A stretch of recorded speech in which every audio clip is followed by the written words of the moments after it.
First sheet में हम atomic number और मास नंबर के बारे में क्वेश्चन सॉल्व करेंगे।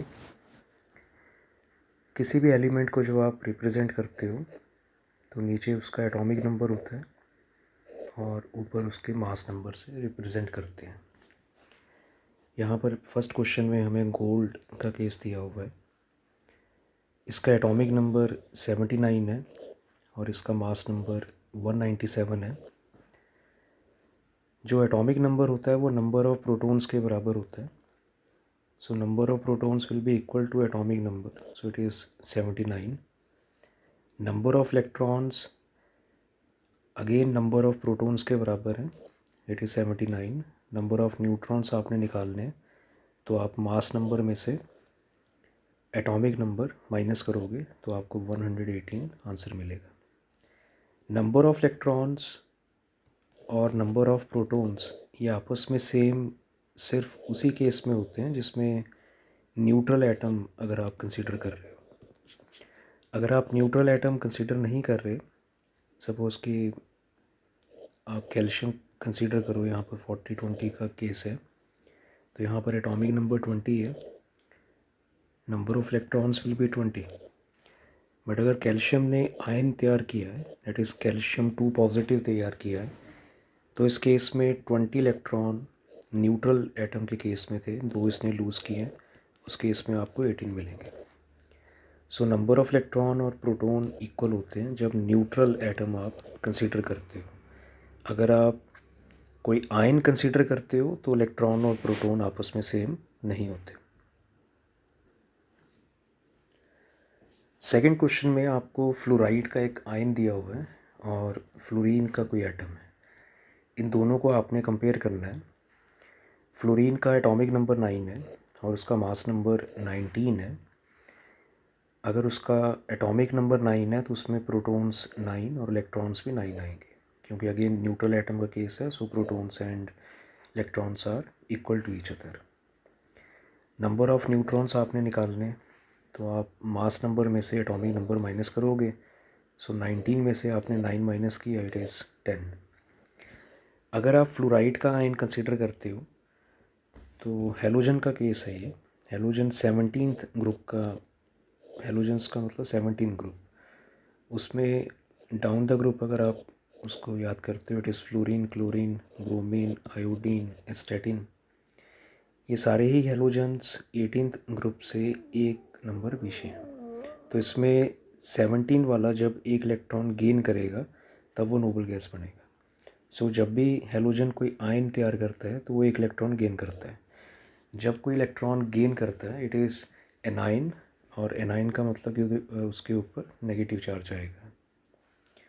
सो फ्लोराइड आयन को आप रिप्रेजेंट करोगे, that is 19 that is the mass number, atomic number, और ऊपर 1 नेगेटिव। 1 नेगेटिव का मतलब उसने एक इलेक्ट्रॉन गेन किया हुआ है।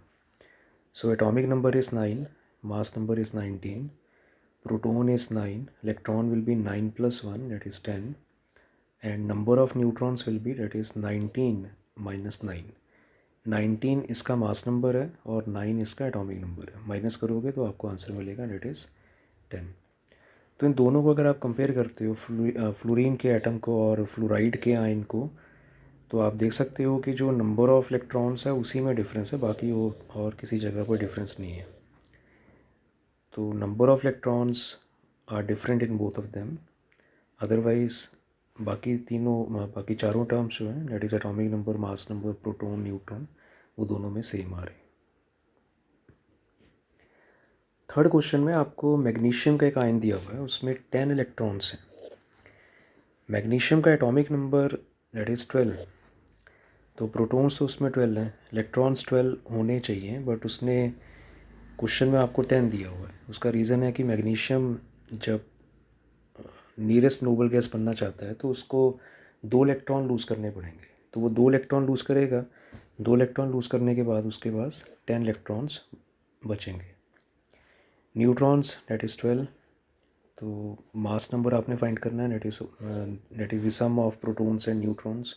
सो it is 12 + 12 that is 24। Fourth question में आपको एक एलिमेंट के नंबर ऑफ़ इलेक्ट्रॉन्स फाइंड करने हैं, उसका मास नंबर 37 है और उसमें 20 न्यूट्रॉन्स हैं। Mass number 37, number of neutrons that is 20। Mass number में से आप नंबर ऑफ़ न्यूट्रॉन अगर माइनस करोगे तो आपको एटॉमिक नंबर मिलेगा, सो it is 17। Atomic number is equal to number of protons, so number of protons are also 17. Neutral atom का case है, so number of electron will be equal to number of protons, दोनों same है। 17 atomic number chlorine का होता है, तो representation किस तरह से आएगी, नीचे उसका एटॉमिक नंबर डेट इज़ 17 और ऊपर उसका mass number that is 37। Fifth question में आपको फॉस्फोरस का एक एनाइन दिया हुआ है। फॉस्फोरस का एटॉमिक नंबर 15 है। नोबल गैसेस का जो नंबर है डेट इज़ 10 और 18, इसके बीच में 15 है। 15 10 अगर बनना चाहता है तो उसको 5 लूज़ करना पड़ेगा, और अगर 15 18 बनना चाहता है तो उसे 3 गेन करना पड़ेगा। The better option for phosphorus is to gain 3 electrons because it is easy as compare to losing 5 electrons. तो वो 18 बनने की कोशिश करेगा और वो 3 इलेक्ट्रॉन्स गेन करेगा। 3 इलेक्ट्रॉन्स अगर वो गेन करेगा तो गेन करने के बाद उसके number of electrons will be that is atomic number that is equal to number of protons plus जितने इलेक्ट्रॉन्स उसने गेन की। 15 + 3 डेट इज़ 18। मास नंबर दिया हुआ है that is 31। Number of neutrons निकालने हैं, that is mass number minus atomic number, minus करके आपको 16 मिलेगा। और क्वेश्चन में आपने नंबर ऑफ़ न्यूक्लियॉन्स भी निकालने हैं। न्यूक्लियॉन्स का मतलब होता है जो न्यूक्लियस में प्रेजेंट है। न्यूक्लियस में प्रोटॉन और न्यूट्रॉन प्रेजेंट होते हैं। So number of nucleons is sum of protons and neutrons that is equal to the mass number. Mass number आपको दिया हुआ है डेट इज़ 31। सिक्स क्वेश्चन में आपको एक डाई एटॉमिक केटाइन दिया हुआ है। डाई एटॉमिक केटाइन का इसमें मीनिंग है कि उसने 2 इलेक्ट्रॉन लूज़ किए हुए हैं, और 2 इलेक्ट्रॉन लूज़ करने के बाद में उसके पास 18 इलेक्ट्रॉन्स हैं। So number of electrons are 18, but 2 lose करने के बाद में उसके पास 18 है, तो उसके अपने इलेक्ट्रॉन्स कितने थे, that is 20। The number of electrons present in the neutral atom is equal to the atomic number and number of protons. So आपको नंबर ऑफ़ प्रोटॉन्स और एटॉमिक नंबर मिल गया, डेट इज़ 20। न्यूट्रॉन्स आपको दिए हुए हैं, that is 20। Mass number is sum of proton and neutron. Proton 20 है और न्यूट्रॉन भी 20 है, दोनों को ऐड करोगे तो आपको 40 मिलेगा। सो कैल्शियम का जो केटाइन है, क्योंकि 2 पॉजिटिव है, 2 इलेक्ट्रॉन लूज़ किए हैं, तो उसका मास नंबर 40 है और एटॉमिक नंबर उसका डेट इज़ 20। सेवन्थ क्वेश्चन में आपने एक कंपाउंड दिया हुआ है डेट इज़ ClO4 नेगेटिव। इसमें नंबर ऑफ़ इलेक्ट्रॉन्स और प्रोटॉन्स आपने फाइंड करना है। क्लोरीन का जो नंबर ऑफ़ प्रोटॉन्स है वो उसके एटॉमिक नंबर के बराबर है, डेट इज़ 17। ऑक्सीजन के इसमें 4 एटम्स लगे हुए हैं और ऑक्सीजन का atomic number that is 8। So it is 8 × 4 that is 32 plus 17 that is 49। So number of protons are 49। But ये कंपाउंड के ऊपर एक चार्ज दिया हुआ है आपको, डेट इज़ 1 नेगेटिव। तो 1 नेगेटिव का मतलब है कि इसने एक इलेक्ट्रॉन गेन किया हुआ है।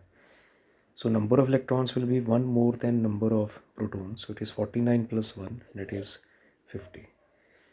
आयंस को आप 2 कैटेगरीज में डिवाइड कर सकते हो। एक को आप केटाइन कहते हो और दूसरे को आप एनाइन कहते हो। केटाइन का मतलब होता है जब कोई इलेक्ट्रॉन लूज़ करता है उसके ऊपर पॉजिटिव चार्ज आता है, जब कोई इलेक्ट्रॉन गेन करता है तो उसके ऊपर नेगेटिव चार्ज आता है। Positive ion that is cation, negative ion that is A9.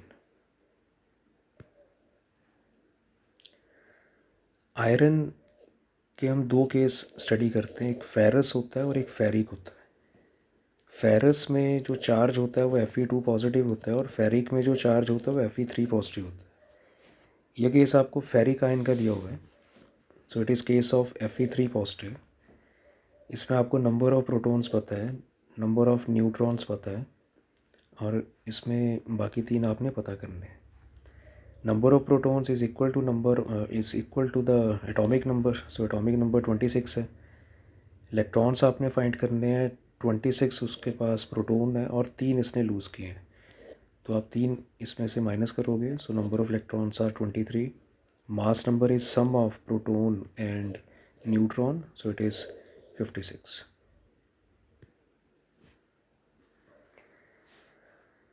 Ninth question में आपने आइसोइलेक्ट्रॉनिक स्पीसीज़ को पता करना है। आइसोइलेक्ट्रॉनिक स्पीसीज़ का मतलब होता है जिसमें नंबर ऑफ़ इलेक्ट्रॉन्स सेम होते हैं। जैसे फर्स्ट केस है, यहाँ पर CH3 पॉजिटिव है, तो इसमें आपने नंबर ऑफ़ इलेक्ट्रॉन्स निकालने हैं। इसमें कार्बन का जो एटॉमिक नंबर है दैट इज़ 6। हाइड्रोजन के 3 एटम हैं, तो हर एक हाइड्रोजन के एटम ने एक इलेक्ट्रॉन कंट्रीब्यूट करना है, सो इट इज़ 3। और एक इसने लूज़ किया हुआ है, सो इट इज़ 8। सेकेंड वाले केस में नाइट्रोजन का जो एटॉमिक नंबर है दैट इज़ 7।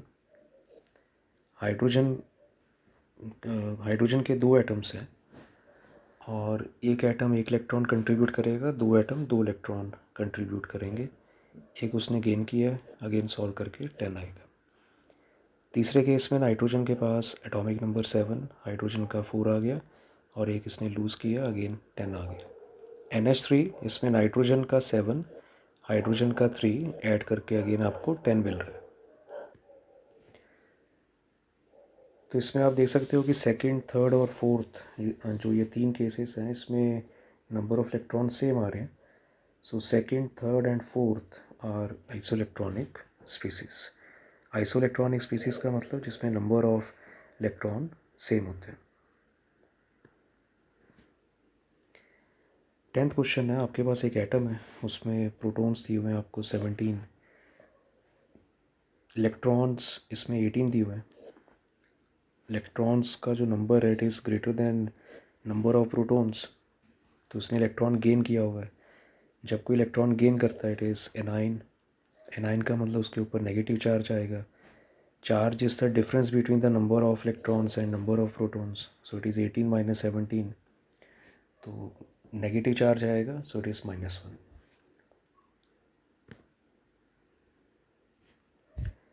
11th क्वेश्चन में आपने नंबर ऑफ़ न्यूट्रॉन्स निकालने हैं हाइड्रोजन का जो आइसोटोप्स हैं उसमें। हाइड्रोजन के 3 आइसोटोप होते हैं, that is protium, deuterium and tritium. अगर आप प्रोटियम की बात करते हो तो मास नंबर में से एटॉमिक नंबर माइनस करोगे तो आपको 0 मिलेगा। ड्यूटेरियम में अगेन आप माइनस करोगे तो आपको 1 मिलेगा और ट्रिटियम में 3 में से 1 माइनस करोगे तो आपको 2 मिलेगा। सो नंबर ऑफ़ न्यूट्रॉन्स तीनों में डिफरेंट है और हाइड्रोजन का ही एक ऐसा केस है प्रोटियम का जिसमें नंबर ऑफ़ न्यूट्रॉन 0 होते हैं। पूरे पीरियोडिक टेबल में सिर्फ hydrogen atom that is the protium isotope of hydrogen is the only atom which has 0 number of neutrons. 12th question में हम कंपेयर करेंगे एटम को विद न्यूक्लियस। एटम बहुत ही बिग साइज़ का होता है as compare to the nucleus. दोनों के रेडियस हमें पता है, radius of atom is 10⁻⁻10 metre, radius of nucleus is 10⁻⁻15 metre. तो अगर आप दोनों को एज्यूम कर सकते हो कि वो स्फेरिकल शेप के हैं, तो वॉल्यूम ऑफ न्यूक्लियस को अगर वॉल्यूम ऑफ एटम से डिवाइड करोगे it is 4/3 pi r cube. R N का क्यूब है, that is radius of nucleus इसका क्यूब है और नीचे रेडियस ऑफ एटम का क्यूब। आप देख सकते हो 4/3 पाई तो कैंसिल हो रहा है। Radius of nucleus that is 10⁻⁻15, radius of atom that is 10⁻⁻10। तो पावर्स को अगर आप कलेक्ट करोगे it is 10⁻⁻15 plus 10 that is 10⁻⁻5 और इसके ऊपर होल क्यूब है, तो ये 10⁻⁻15 बनेगा और इसको नीचे लेके जाओगे 1/10⁻15 आपको मिलेगा। ये वॉल्यूम ऑफ एटम है और ये वॉल्यूम ऑफ न्यूक्लियस है। इसका मतलब कि अगर वॉल्यूम ऑफ एटम को आप 10⁻15 मान के चलते हो तो वॉल्यूम ऑफ न्यूक्लियस उसके कंपैरेटिवली जस्ट 1 आ रहा है। तो इतना बड़ा डिफरेंस है इन दोनों के साइजेस के बीच में।